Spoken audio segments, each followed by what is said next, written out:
Let's talk about the valley, because this is what truly frustrates me. Psalm 23 says, quote, "Yea, though I walk through the valley of the shadow of death, I will fear no evil," end quote. Why does mainstream religion only pull this verse out at funerals? I do not understand why people think the valley of the shadow of death is about dying. It is not death. The flesh dies, surely, but that is just a vessel expiring. For a true believer, physical death is a rebirth. It is a celebration. You do not walk through the valley when you are in a casket. You walk through the valley when you are alive, and life just hits you with a sledgehammer. Because the ego loves a comfort simulation. People read it at funerals because it sounds poetic and safe. But David did not write it in a funeral parlor. He wrote it as a shepherd in the Judean wilderness. In the original Hebrew, shadow of death is one word, talmaveth. It means pitch black gloom, deep, dangerous ravines where predators hide and rockslides happen.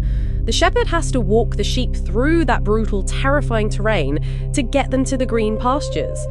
The valley is the earthly trial. It is losing your career, it is having your body broken, it is the insurance fraud and the corrupt systems draining your accounts. That is the valley. It's like a paramedic training scenario. Imagine a medical director running a mass casualty drill. He's throwing alarms at you, coding patients, creating pure chaos. He's not doing that because he wants you to fail. He's doing it to forge you into a master medic who will not panic when a real bus crashes.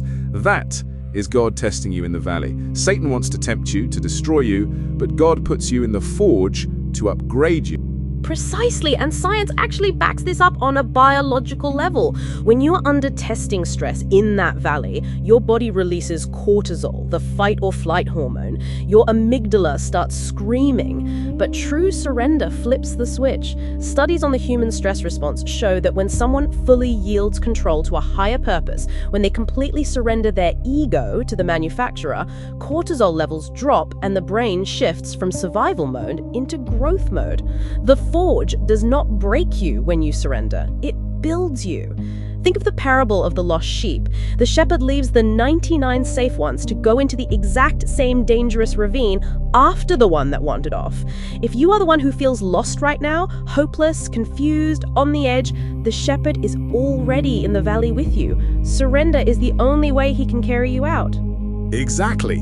And to say that the valley of the shadow of death is physical death implies that death is scary. But death is not terrifying. I have seen what happens. The only thing that dies is the ego. When you cross over into Sheol, that cavernous holding space before judgment, the ego evaporates. It dies in that chamber. And that is why the Bible says every knee will bow and every tongue will confess. It is not God forcing you down. It is a biological, spiritual reaction.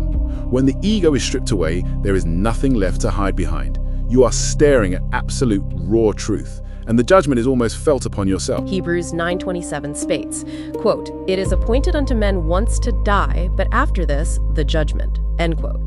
The tragedy is that people spend our whole lives letting their ego drive the car. They build their identities with zip ties and pride, so when they finally hit Sheol and that ego is violently ripped away, the judgment is pure terror because they have nothing left. But for the man who already surrendered his ego while he was living, for the man who let his flesh die while he was still walking the earth, that judgment room is pure peace. Which brings me to the realization I had today. I was thinking about this and it gave me literal chills. Think about the physics of a shadow. For a shadow to exist, you need light, an object, and a surface. The verse does not say the valley of death. It says the valley of the shadow of death. If you are walking and there is a shadow, the light is shining on something that has already occurred. Keep going, break it down. You die to yourself, right? That is ego death. That is the surrender of the flesh. So, when you step into the forge, the lights of the manufacturer is shining directly on you. The death you already experienced, your surrendered flesh, is the object casting the shadow. The shadow of death is just the aftermath product of your surrender.